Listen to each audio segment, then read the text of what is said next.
As people are getting into the webinar session, I'll just go ahead and mention that there are a couple of things in the right-hand sidebar that you'll see. There's a chat area, so feel free to ask questions throughout the webinar today, and we should have some time at the end to address those.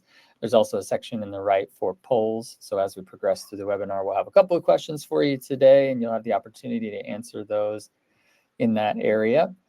We'll go ahead and kick off straight away. As you can see, today's session is about what's really driving your hotel's revenue. I am joined today by Enzo Aida. He is the VP of Supply Integration and Strategic Partnerships for Hyperguest.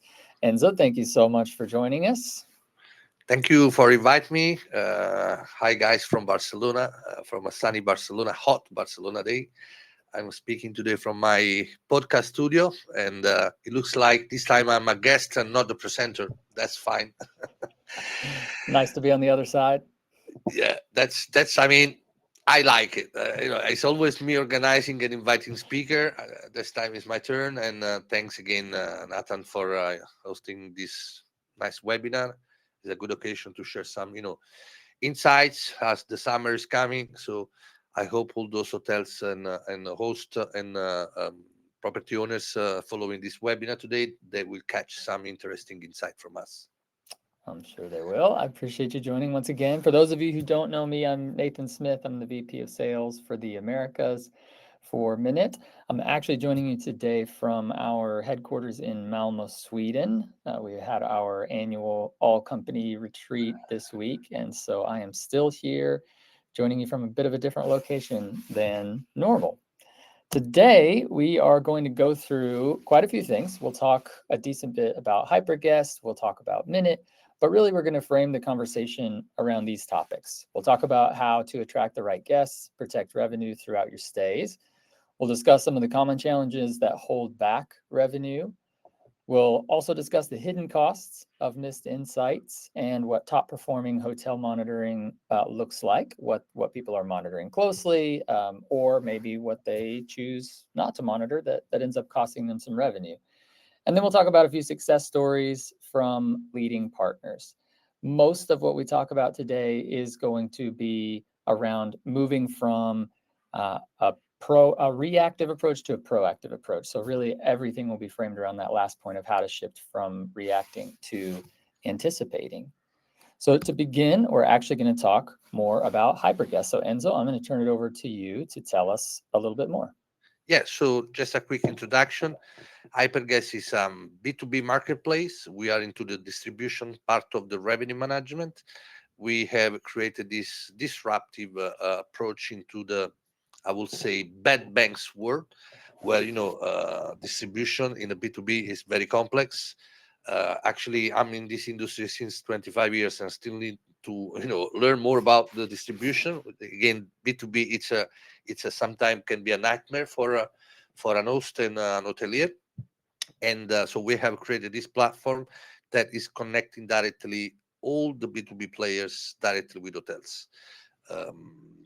Instead of using traditional, approach, travel agent to operators, wholesaler, they can now book directly properties without going through further intermediaries.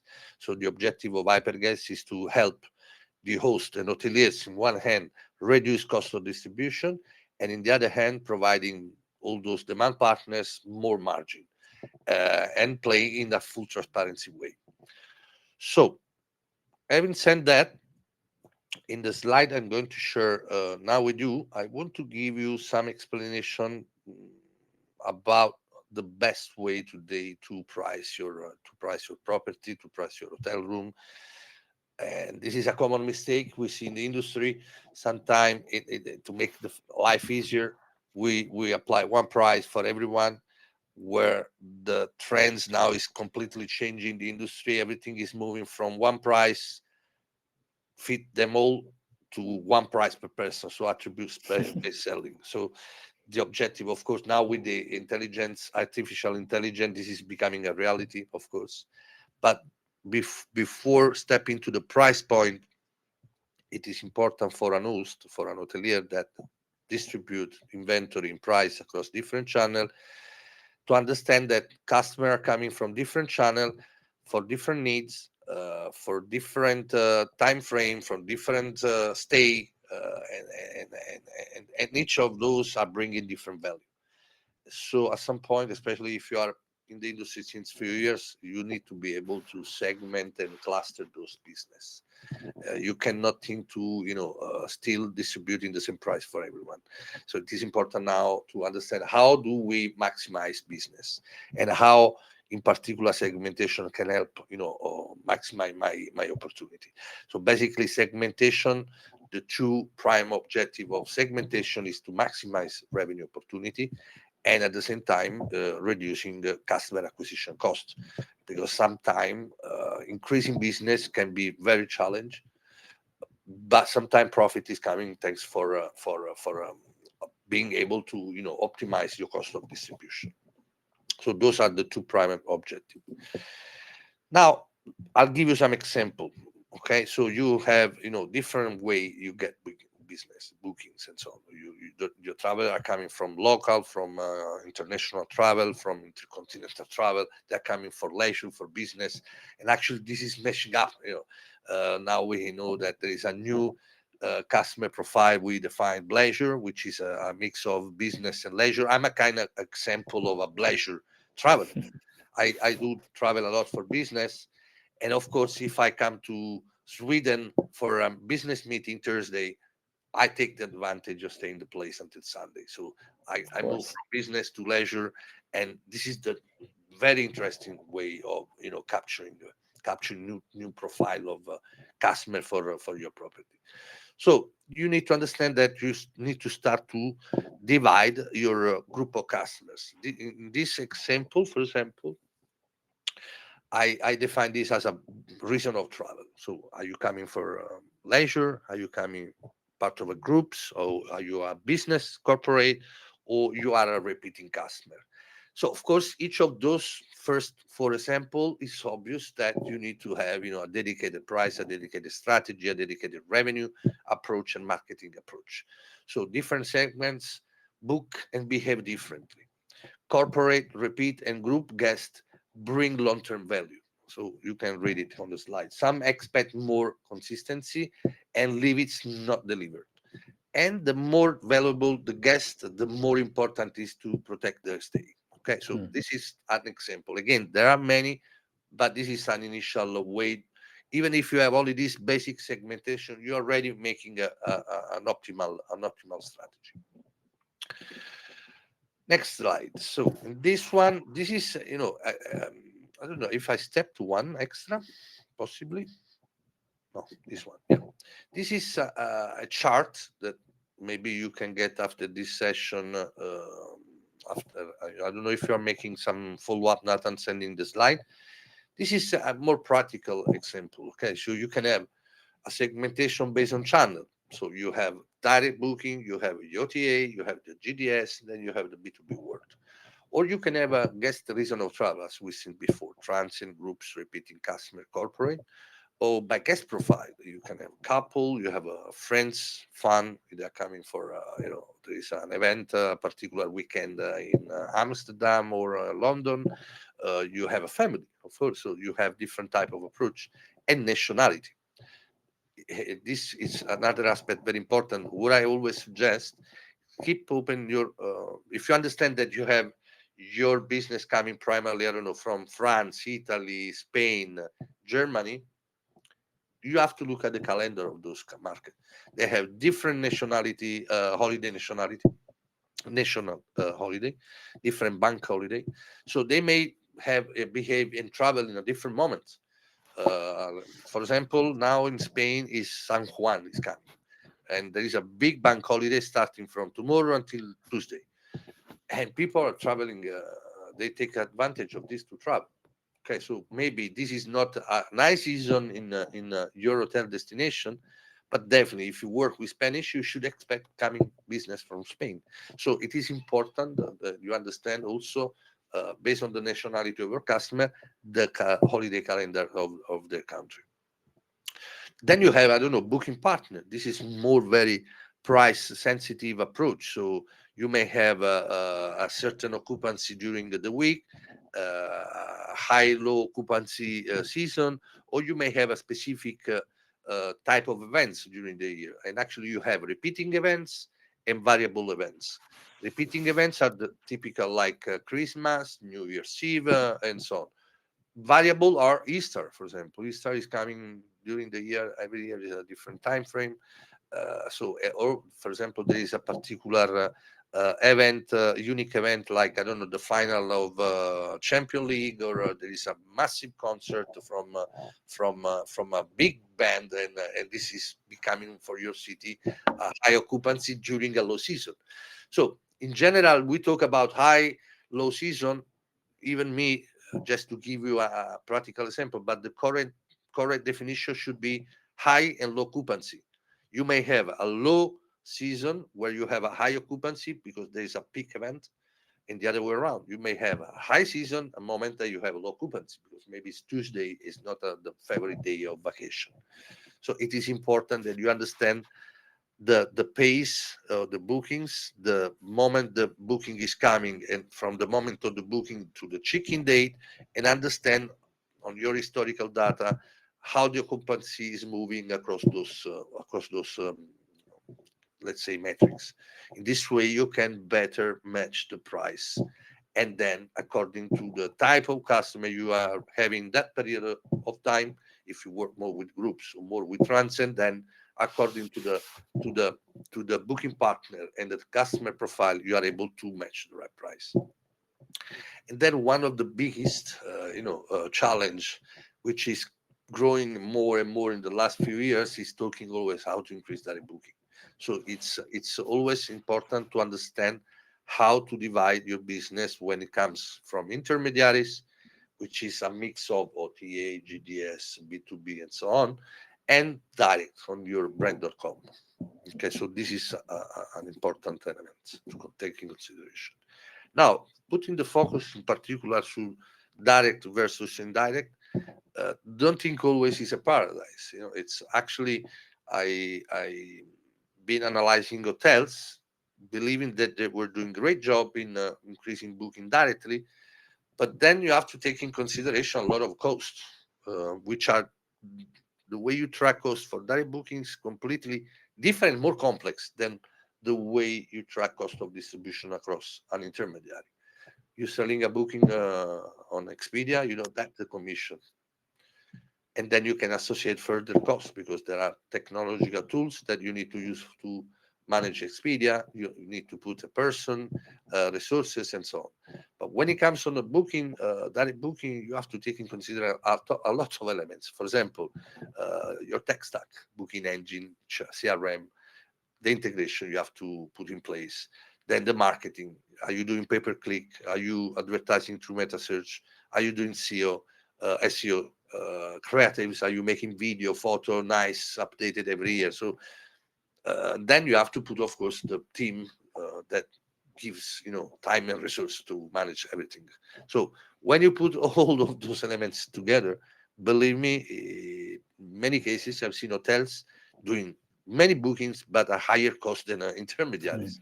So it is very a key important aspect that you track perfectly the way you implemented that strategy, because at some point, if you are not able to sustain this cost, it's better to allocate more rooms on intermediaries and spend 20% commission.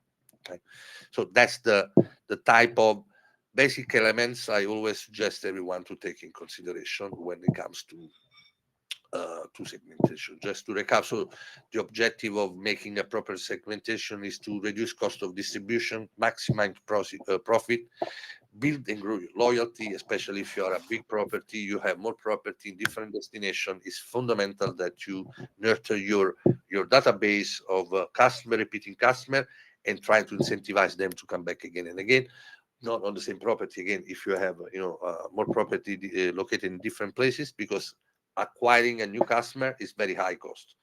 R- Convincing a customer to come back to you, it's much cheaper. Brand recognition, of course, this is also an aspect that gives you the possibility to position yourself as a leader in the destination. and also be more flexible and reduce your dependency on specific intermediaries. Okay, so that's the overall basic rules I suggest everyone hosting properties on Amtel to take in consideration when they start or they want to optimize their revenue and distribution strategy. Yeah, I appreciate it. And so this leads us into our first poll question here.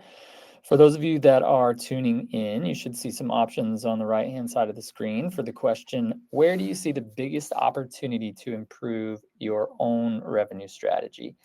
You should see options like reaching the right guests through better segmentation, reducing guest acquisition cost, improving distribution or channel mix, more from direct bookings, or maybe you're not sure. That's fine. There's an option for that as well. As those come in and we take a look at them, Enzo, what do you feel? What would be your guess as to the most common thing that people would say here Well, for the biggest opportunity? improving distribution, of course, is more a generic concept. I think improving distribution and channel mix, it's a little bit correlated to reach the right guest through a better segmentation, because at the end, this is, I think, very strongly correlated. Yeah, I was expecting more on reach the right guest through better segmentation, but again, Yeah, there is more you never know. correlation between this and the third point. Yeah, Improving great. distribution. People should be able to continue answering. So if you haven't had a chance yet, please feel free to review those options and keep answering as we talk about the next slide. So we've talked about bringing in the right guest. We're going to transition a little into what happens after the guest arrives. Do you know what's happening when you're not there at the property, or especially in a particular room, right? So beyond just the occupancy rates, revenue can definitely be shaped on things that are a bit more operational, or what happens for that guest when they're there, or what they do to your room or to your rental while they're there. So you can see here things like operational control, guest experience, risk management, noise and damage, and brand reputation, which we've actually already touched on a little bit, even in just attracting the right guests. So Well, we're going to can talk. I say Yeah, of just a course. word here, Nathan? That I like this slide because at the end of the day, we provide services, but we are also traveler, right? So Mm-hmm. I think every one of us, at least once in this life, had some party, in an apartment with a group of friends. You go for, I don't know, for some particular reason, you're traveling for a weekend in London with your friends. You rent an apartment. It's obvious that this is going to happen, a party in the house, Mm-hmm. right? I did it personally, right? Well, I think I can safely admit without too much judgment that I have also done it. So we've probably all been there. There's a picture on one of the slides moving forward that I'm hoping we didn't contribute to a party quite that bad, but yeah, I do think we've all been there. But there are definitely hidden gaps here. Like I said, it's even more than just getting the right guess, but then you look at the hidden gap in this operational visibility. So traditionally, we do have limited visibility inside the unit. Once a guest is there, we obviously don't have cameras. We're not able to knock on the door every 10 minutes and check in and see what they're doing. We don't often have real-time data on the guest behavior.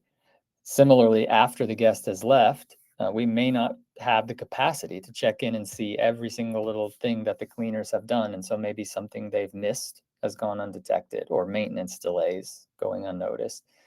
The other one that can definitely be near and dear to my heart today, actually, is that a guest can leave a negative review with no prior complaint. Since I am traveling myself at this very moment, I can unfortunately report that last night I had a crying baby and a very unhappy young couple they were very unhappy with one another in the hotel room directly next to mine. Did not get a ton of sleep. I did not report this to the front desk today, but I could see where an average traveler very well could leave a review reflecting how thin the walls were and how difficult it was to sleep in this situation. So we all know that can happen. And this really leads to the last point here, which is that staff are constantly reacting to problems. That's pretty common, right? Like a problem arises, we then react to it. So through the next few slides, we're going to talk a little bit about maybe how we can begin to be more proactive instead of reactive. Here's that photo I was mentioning, Enzo. Hopefully we didn't take part in a party quite like this one in a rental. But there Well, is this it was more about noisy, not breaking anything like that. But uh, maybe when we were at the bar, we did some trouble like that. yeah, this is the type of situation none of us want to see, right? When we walk into a rental that we own or that we manage, and this is where revenue can very quickly slip through the cracks. Obviously, things like this can create poor reviews. We talked about that a moment ago, but missed or poorly performed cleaning can also result in a bad experience for a guest. And understandably, it's hard to clean up after something like this. Noise disturbances, as you mentioned, Enzo, are definitely an impact on reviews. And then just more operationally, late checkouts can create turnover issues that can cause unhappiness with the new guests if they're not able to get in time. And then, as this picture might illustrate, undetected damage can definitely cause problems if you're not able to charge. Totally, totally. I have a good friend of mine who's managing many properties in Amalfi Coast, Sorrento Peninsula, and sometime I had some good time with him, helping him, solving problems. But one of the challenge, it was always a concern, was the network, of course, because the co-living of travelers and net local, people. This is the one of important aspect, respecting each other, right? So Yeah. and when you have an apartment more than a villa, when you have an apartment within a network context, hey, you need to understand that you are making a party, you're disturbing everyone around you, and this may affect the owner, not only from the reputation standpoint but also from the license, the possibility Hmm. to run the business. And I've seen hoster losing the possibility to rent apartments anymore. They were catch out from the network because they were always receiving noisy and nerdy customers, and that's the risk. I think is important Yeah. I element. mean, we all know that regulations are increasing and increasing lately in cities all around the world, especially related to noise, but even just related to rentals in general. Speaking of noise, we have one customer, Bob W. That's a good one to highlight here. They came to Minute because they were seeing exactly that, rising noise complaints.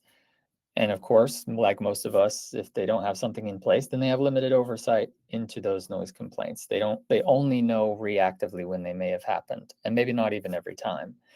So the solution was that they chose to use Minute's noise detection. For those of you that are coming in that are unfamiliar with Minute, we have a hardware device that goes into rentals that can detect for things like noise, cigarette smoke, temperature and humidity, crowds, and even more. You can see more on minute.com if you want to take a look at all the features. But for Bob W., who has mostly apart hotel style rentals in Europe in many, many cities, they decided to put Minute in for noise detection specifically. And with that came some automated alerts. You can set certain rules. When the noise is too high, it can send an automated alert to the guest. And the data is getting pulled in through an integration with their property management system. And those automated messages caused their guests who were being noisy to quiet down 83% of the time just from the very first message. So without any reactive response from Bob W., this message is proactively sent out automatically, and the guest quieted down 83% of the time. So this greatly reduced the number of negative reviews they were receiving from neighboring apartments, as you mentioned. It's even more important in those settings. And so they began to scale this across their entire portfolio in Europe and continue to do so. There's a nice quote here from them that says, Minute has saved us hundreds of possible complaints from neighbors. The response from guests has been overwhelmingly positive, primarily because we've built gentle, friendly text message automations, which are triggers when certain rules are met related to decibel levels and the duration of noise. Speaking of stats, across our entire portfolio of customers, 86% of people say that they're less likely to recommend a hotel if they've had a bad noise-related experience. I can certainly attest to that after last night's experience. In fact, I'm actually staying, as you said, I'm becoming a business slash leisure traveler over the next few days and staying in Sweden a bit longer. And I have decided to switch to a different hotel because obviously I may not get a good night's sleep at this one. So I am one of these 86%. And because of that, the annual losses can average more than $700,000 for properties with multiple negative reviews because they miss out on people like me sticking around. And when people leave a negative review after a bad experience, just that one single negative review can potentially cause 30 customers to be driven away from your rental. So it can obviously cause such a big impact, which is why we always speak about how much proactivity matters, why it's important to be proactive. This leads us into our next poll question. Are you confident you are tracking the right data? We're going to talk a bit more about data here in the next few slides, but we have a few options here for how you feel about what you're tracking right now. Are you confident that you're on top of your data? Think about this both related to how you're attracting the right guest and how you're maintaining operational integrity during their stay and after. Are you very confident, somewhat confident, not very confident, or you really just don't know right now? It's hard to tell. As those come in, Enzo, what's your take on this? Do you feel like Well, most no rental data, no companies? party. Yeah, there you go. The sense is, and this is the actually is one of the biggest challenge, because at the end, if you want to implement a strategy, the starting point is the data entry element.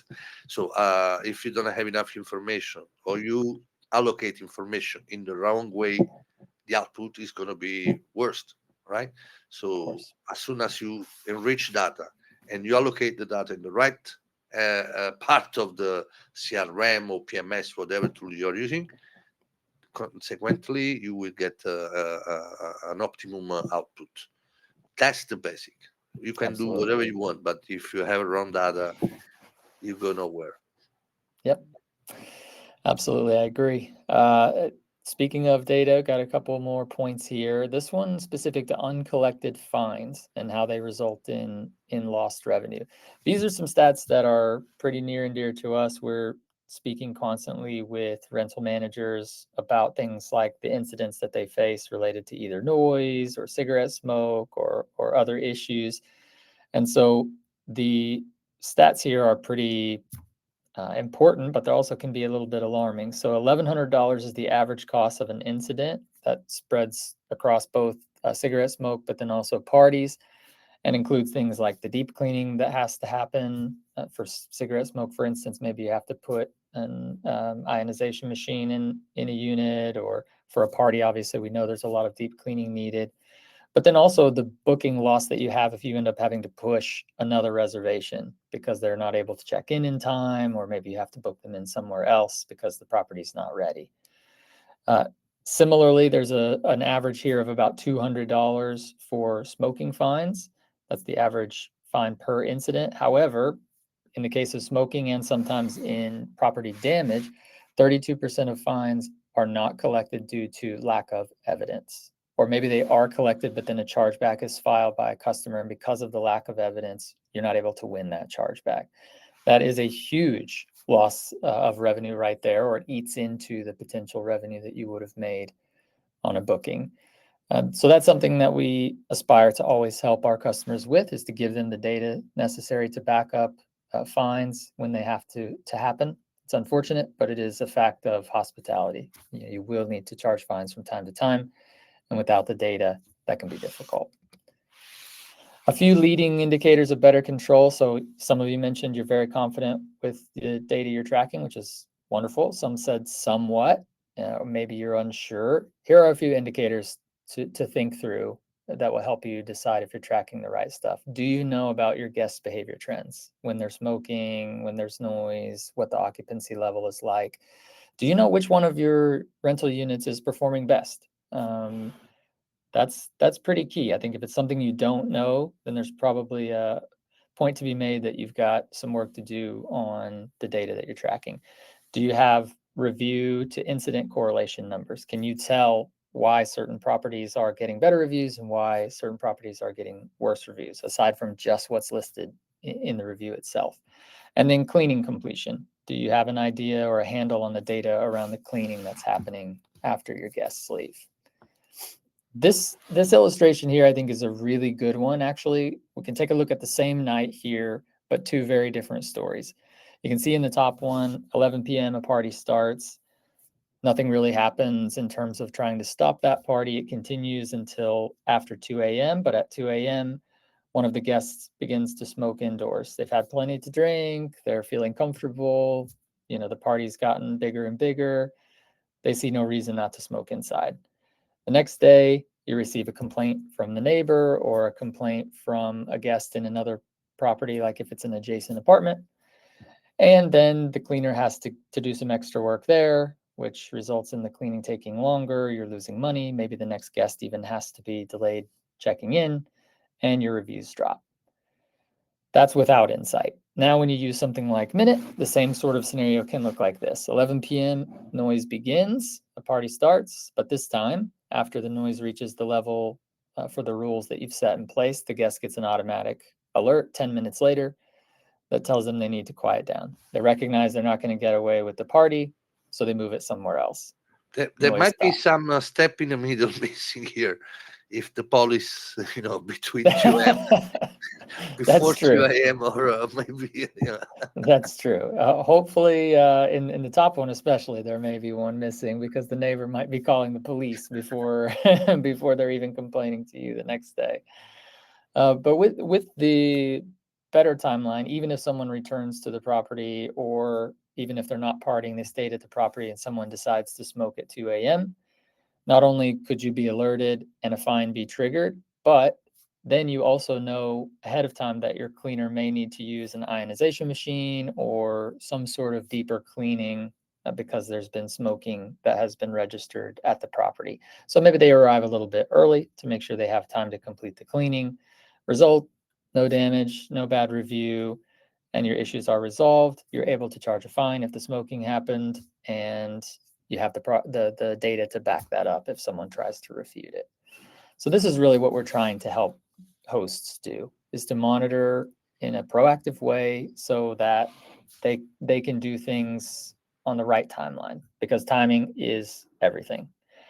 Reactive means that we're discovering issues after checkout.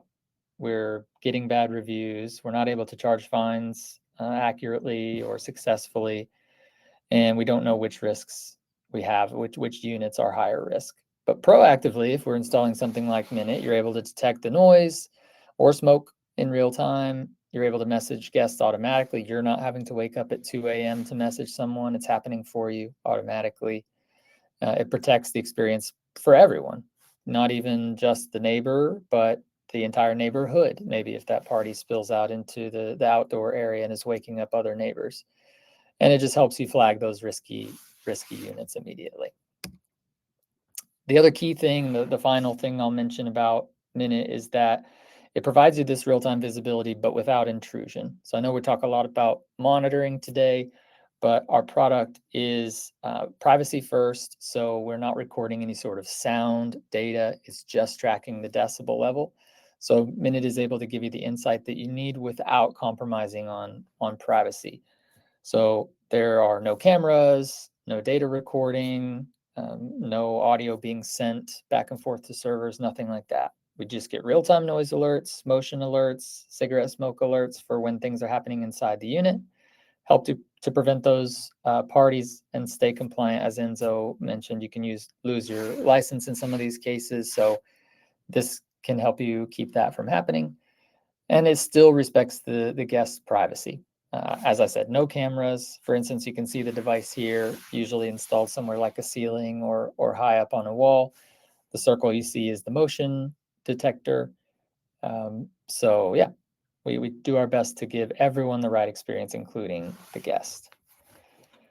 With that, I want to allow some time for question and answer. Like I said, there's a chat box on the right-hand side. Feel free to post your questions there. and then we'll get to as many as we can. If for some reason we're not able to get to all of them, we'll certainly follow up after this. Enzo, you asked about it earlier. There definitely will be a recording of this shared with those who registered, whether you attended or not. You should be getting this recording. So hopefully these questions and answers will be helpful for all. I've got one, Enzo. I'm curious to hear a little bit more based on one of the questions I received is a little bit more about how Hyperguest works. Like tell us a little bit about the setup process and how that usually looks for the average user. Yeah, basically, first of all, it's free. Okay, so we don't charge anything to connect with Hyperguest.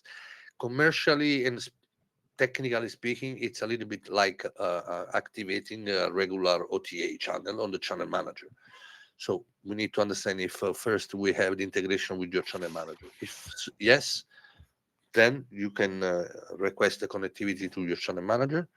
There will be some technical process between us and the channel manager. Then the onboarding team is get in touch with you, and according to the type of channel manager, there would be a different type of process. But basically, it's very simple. It's about mapping your rate plan, room type, and so on. And then you define the rule of the games. You define at which commission you want to sell, at which condition you want to sell, and on the other side, we don't deal with the final traveler. Okay, as I mentioned initially, we are a B2B, and so once you are distributing to us rates and inventory, we put your information in real time available in this marketplace, where on the other side we have so far about 1000 type of different demand connected, which is a mix of travel agent, wholesaler, DMC, and so on. So there is no need of pre-contract. If you have room to sell, that's it. The demand side shop in our system, they like your property, they see the rules, that's commission they want to pay us, fine, boom, booking is coming through, including VCC. And in this way, every reservation is 100% guaranteed. You can charge the VCC according to your cancellation policy, and you will charge the net amount directly. So you don't have to then send and pay the commission. The commission will be already retained by the my partners. You just need to send invoice to the agency. That's it. Nice, very good. I Plug see and one play. question here about the yeah, yeah, sounds like it. Very plug and I play. actually plug and sell. Actually, there you go. There you go. Actually, before I ask the next question, if you'll just tell folks where the best place to go to find out more about Hyperguest. Is it just the homepage on your website, or is there somewhere Yeah, specific they should go? hyperguest.com, or you can catch me enzo.aita@hyperguest.com, or catch me on LinkedIn, contact me privately via LinkedIn, then we can move on an online call or one-to-one call just to get to know each other. I can do some sort of demo presentation. I need to understand Perfect. again your technical requirements. If you have the basic requirements, then we can process the onboarding. Perfect.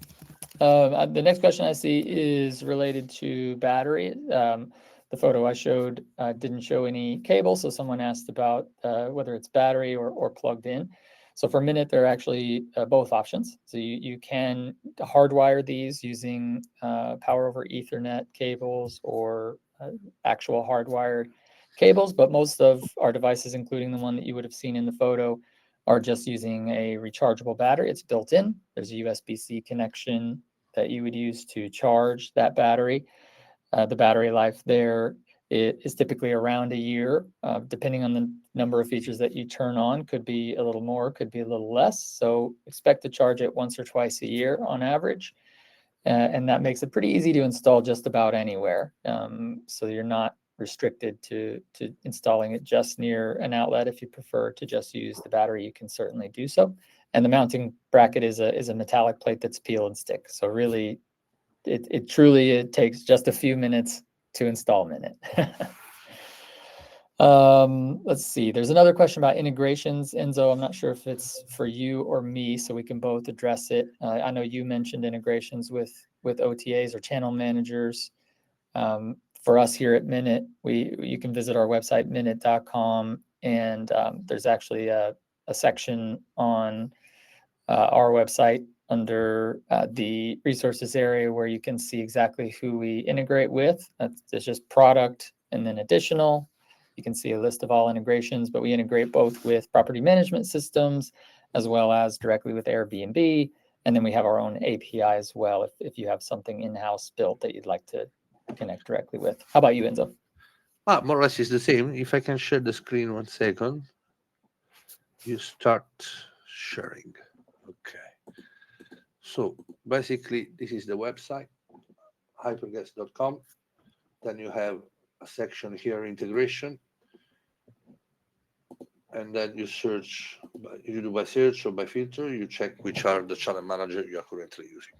Okay, so then you can see. Sometimes it's not always in real time updated, especially because if we are in the development stage, we will not show the company there. So if you don't see the channel manager there, doesn't mean that we don't have the integration. You ask to me, send me a message, or again, contact me via LinkedIn, and then we can sort it. I can provide you a feedback. Simple. Perfect. Perfect. Thank you so much.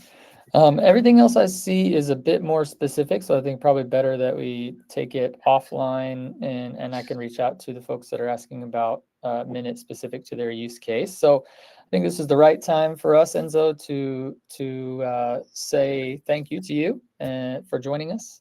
Really appreciate it. I appreciate your time. Any final words that you'd like to convey to our guests today? Well, I mean, I hope that I know that the two word hotels and vacation rental commercially they play a little bit differently, but at the end, the goal is always the same. So make your guest happy, sell at the right price, and the basic things are very similar, very common.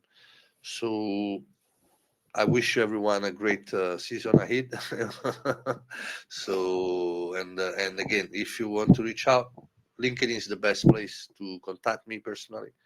And thanks again, Nathan and Minute to invite me for this webinar. I hope I shared some interesting contents, and Certainly did. I'm happy to continue collaborate with you guys in the future if you need me. And looking forward to the next webinar, maybe. Thanks so much, Enzo. Yeah, we will end there, folks. We really appreciate you joining us as well. And if you have any questions, find us on our respective websites. Again, ours is minute.com. Enzo, I know, gave his email address. Mine's quite similar, nathan.smith@minute.com. You can also find me on LinkedIn as well. And we will see you on the next webinar. Thanks, everyone. Ciao, ciao. Ciao.